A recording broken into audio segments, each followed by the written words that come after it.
Phil. We're stood here a few minutes before kick-off. After being told at 10:30 the game we're on, with no rain, it's now off. Just talk to me. Yeah, really frustrated. I think this is something that needs to be sort of looked into and addressed. I think, the situation obviously throughout non-league at the minute is perilous in terms of finances for football clubs and bits and pieces. And when it comes to sort of,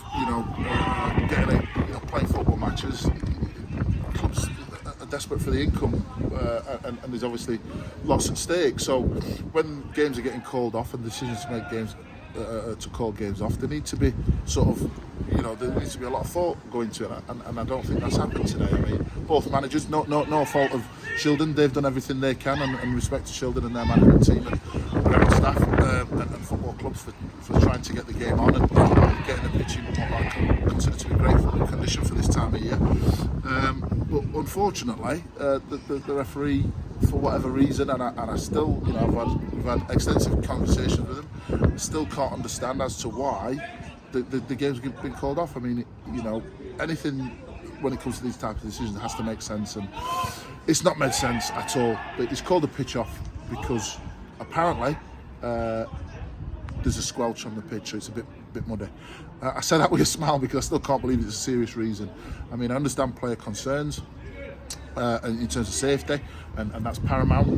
But if you look now, if you put the camera over to the right, you'll see that Shildon are now training on the pitch that is deemed unplayable.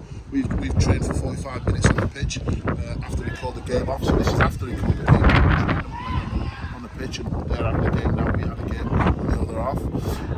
So there's absolutely no reason for the game to be called off, as I say, other than what the referees deemed to be a muddy pitch. And to be quite frank, it's not that muddy. I mean, we played a game last week against Oxbridge on a pitch that was, and that's our home pitch, by the way. And fair play to our ground staff who did a fantastic job to get the game on. But we played the game in rainy conditions on a pitch that was much more difficult than the one today. So really disappointed and frustrated and angry, to be fair, and I do feel for Shildon because they've done everything they can. Obviously there's the expense of getting the game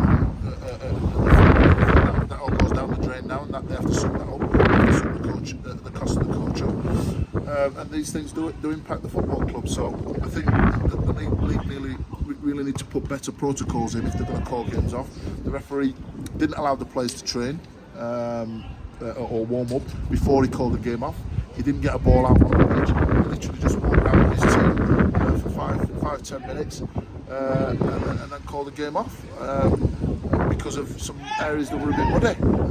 And that's all it is. I mean, very frustrating, very angry, as you can tell. But we move on. Yeah, I think it's one of them as well. Like, he hasn't gone through the full extensive protocols in terms of how to call the game off. He hasn't even got a ball out on the pitch, and that just says it all, doesn't it? And that's the main thing. Yeah, I mean, he said he didn't need to get a ball on the pitch because there's no standing water. There is no standing water. The skies were blue. There's a little bit of rain now. It's spitting, as Peter Kay would say. In terms of protocol, he's not giving the game a chance at all. It's almost as though he had it in his mind that he wanted to get off him and his team, and they found the reason.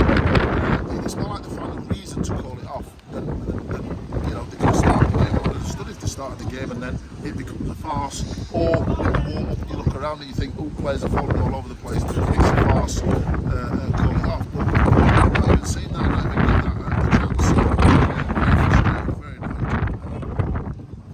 Yeah, Phil, we'll preview then next week's game, which we're at home to obviously the world's oldest club, Sheffield FC, a team who obviously a good season this year, and Friday was a real test down at their place. It's going to be a really tough game. Yeah, I mean, before that you forgot the small task of Campion on Tuesday. So we have got Campion on Tuesday in the Western County Cup, which we'll look to obviously progress in that as they're flying at the minute, and Lee's doing a really good job down there. But yeah, come Saturday, that'll be a tough test at Sheffield FC. They're in good form and looking to sneak into or get into the playoffs. So the next two games are going to be difficult. Obviously, we have to watch the weather over this next week. But I mean, if we get back, we've got no chance. You must not have a kid for the rest of the season, Gaffer. Right, anyway, safe journey home as we can on the coach, and we'll see you on Tuesday night. Talk about.